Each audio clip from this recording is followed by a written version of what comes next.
എൻ്റെ ലൈഫിൽ ആദ്യമായിട്ടാണ് ഞാൻ ചെന്നൈ സൂപ്പർ കിങ്സ് എന്ന ടീമിനെ IPL സപ്പോർട്ട് ചെയ്യുന്നത്. കാരണം രാജസ്ഥാനിൽ നിന്ന് കൂടുമുറുക്കയും എടുത്ത് ചെന്നൈയിലോട്ട് സഞ്ജുവിനോടൊപ്പം വന്ന പല മലയാളികളിൽ ഒരാളാണ് ഞാനും.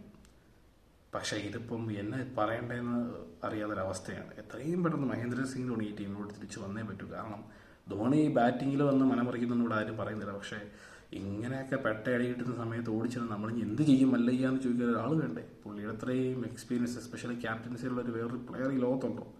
കാരണം ഋതുരാജ് ഗായിക്വാഡ് കിളി പോയൊരു വ്യക്തിയെ പോലെയാണ് നടക്കുന്നത് അങ്ങോട്ടും ഇങ്ങോട്ടും തെക്കും പടക്കും. മൊത്തത്തിൽ ഒരു നാഥനില കളരിയാണ് ഇപ്പോൾ CSKയുടെ അവസ്ഥ. ടോസ് നേടുന്ന ഋതുരാജ് RCB ബാറ്റിങ്ങിന് അയക്കുന്നു. മികച്ച രീതിയിൽ കളിയിൽ ബോൾ ചെയ്യുന്നു, വളരെ മികച്ച രീതിയിൽ കളിയിൽ നമ്മൾ ബോൾ ചെയ്യുന്നു.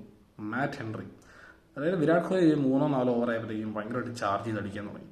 അപ്പോൾ ഒരു വെറൈറ്റി പോലും മാറ്റ് ഹെൻറി പരീക്ഷിക്കുന്നുണ്ട്. ഒരു സ്ലോ ബോൾ, ഒരു കട്ടറോ, ഒരു ഫുൾ ലെങ്ത് ബോളിൽ വിരാട് കോഹ്ലി 6 അടിക്കുന്നുണ്ട്. അവിടെയൊക്കെ ഒരു സ്ലോ ബോൾ ഒന്ന് പരീക്ഷിച്ചിട്ടുണ്ട്. ആ ലുങ്കി ഇങ്ങീടി കണ്ടുപിടിക്കുക. എന്ത് മനോഹരമായിട്ടാണ് ഇപ്പോൾ അദ്ദേഹം ബോൾ ചെയ്യുന്നത്.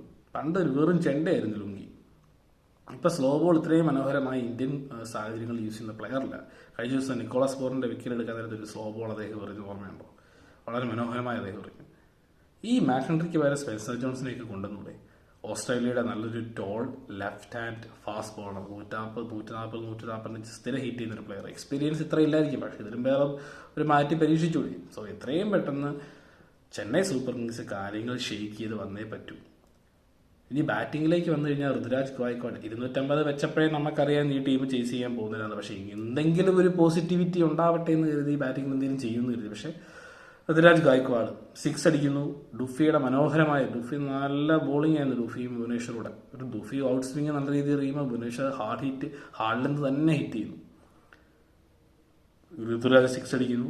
അടുത്ത മനോഹരമായ ഒരു ഔട്ട് സ്വിങ് നല്ല ലെന്തിൽ എറിയുന്നു, ഔട്ടാകുന്നു. സഞ്ജുവിൻ്റെ അവസ്ഥ ഇത് തന്നെ, നല്ലൊരു 6 അടിക്കുന്നു, മനോഹരമായ ഒരു ഔട്ട് സ്വിങ്, സ്ലിപ്പിൽ ഔട്ടാകുന്നു. സത്യത്തിൽ സഞ്ജുവിൻ്റെ അവസ്ഥ എനിക്ക് തോന്നുന്നത് ഈ പുതിയ സ്കൂളിലോട്ടൊക്കെ ചേർന്ന പിള്ളേരല്ലേ, പെട്ടെന്നൊന്ന് മിങ്കിൾ ചെയ്യാൻ പാടുള്ളൂ. പുതിയ സ്കൂള്, പുതിയ ക്ലാസ്, പുതിയ കൂട്ടുകാർ, ഇതാണെന്ന് തോന്നുന്നു സഞ്ജുവിൻ്റെ ഇപ്പോഴത്തെ അവസ്ഥ. അതായിരിക്കും ഈ പെർഫോമൻസിന് കാരണം നമുക്ക് പ്രതീക്ഷിക്കാം. കാരണം രാജസ്ഥാനിൽ ജുറലാണെങ്കിലും ജയ്സ്വാൾ, റയാൻ പരഗ് വർഷങ്ങളായിട്ട് അറിയാവുന്ന പ്ലേയേഴ്സാണ്. So Sanju may take time. Hopefully Sanju അടുത്ത മത്സരത്തിൽ, സഞ്ജുവിനെ മാത്രമല്ല CSK മുഴുവൻ അടുത്ത മത്സരത്തിൽ തിരിച്ചു വരട്ടെ. April 11 CSKയുടെ അടുത്ത മത്സരം ഡൽഹി ക്യാപിറ്റൽസിനെതിരെ. അന്ന് ബ്രെവിസ് തിരിച്ചു വരുമെന്നുള്ള റിപ്പോർട്ടുകൾ വരുന്നുണ്ട്.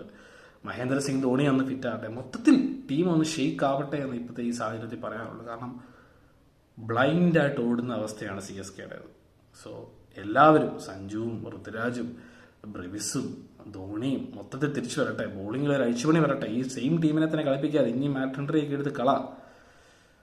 Hope for the best.